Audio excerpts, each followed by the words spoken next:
মুসলমানের জন্য বাপরে বারে বানাচ্ছে। এই পৃথিবীর ইতিহাসে এরকম কোনো ঘটনা নেই। আমি বিএনপি করি, এটা আমার দোষ। এটা যদি আমার দোষ হয় তাহলে ইনশাআল্লাহ এই বাংলাদেশে আওয়ামী লীগ করাও একদিন দোষ হবে। বিগত 16 বছরে বিএনপির 2000-এর বেশি নেতাকর্মী হত্যা ও গুমের শিকার। ওই দিন যখন বাজে 12টা মনে হয়, তখন হঠাৎ করে আমার ছেলে গিয়ে আমাকে ডাকছে আর কি, যে বাবাকে পাচ্ছি না। গুমের পরে নিয়ে গিয়ে তাদেরকে যে পৈশাচিক অত্যাচার, তারপরে হত্যা করে লাশ বিভিন্ন জায়গায় ডিসপোজাল করে দেয়া, এই কালচারের জনক হচ্ছেন তিনি। বাংলাদেশ জাতীয়তাবাদী দল বিএনপি সম্প্রতি আন্তর্জাতিক অপরাধ ট্রাইব্যুনালে একটি অভিযোগ দাখিল করেছে, যেখানে তারা দাবি করেছে যে 2008 সাল থেকে 2024 সালের 5ই আগস্ট পর্যন্ত তাদের 2276 জন নেতাকর্মীকে ক্রস ফায়ারে হত্যা এবং 153 জনকে গুম করা হয়েছে।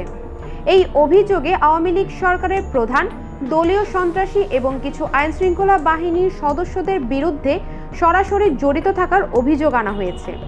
একটি তদন্ত পরিচালনা করেন আন্তর্জাতিক মানের, যেই তদন্তের গ্রহণযোগ্যতা সারা পৃথিবীব্যাপী হবে, সেই তদন্তের ভিত্তিতে তার ব্যবস্থা করা হবে। বিএনপির মহাসচিব মির্জা ফখরুল ইসলাম আলমগীর স্বাক্ষরিত একটি স্মারকলিপির মাধ্যমে এই অভিযোগপত্র জমা দেওয়া হয়। এতে বলা হয়েছে, এই গুম ও হত্যাকাণ্ডের উদ্দেশ্য ছিল রাজনৈতিক প্রতিপক্ষ হিসেবে বিএনপিকে নিশ্চিহ্ন করে দেয়া এবং এরই সাথে দেশে একটি একদলীয় শাসন ব্যবস্থা প্রতিষ্ঠা করা।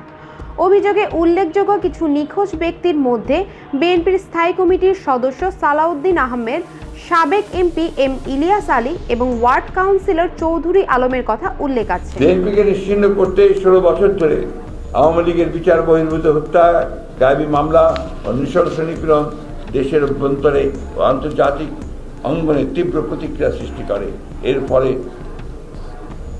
জাতিসংঘ সহ স্বীকৃত মানবাধিকার সংস্থা ও আন্তর্জাতিক গণমাধ্যমে একের পর এক প্রতিবেদন প্রকাশিত হতে থাকে। দলটির গুম ও হত্যা তথ্য সংরক্ষণ কমিটির সমন্বয়ক মোহাম্মদ সালাউদ্দিন খান এবং আইনজীবী নুরুল ইসলাম জাহিদের নেতৃত্বে এই অভিযোগ ট্রাইব্যুনালে দাখিল করা হয়।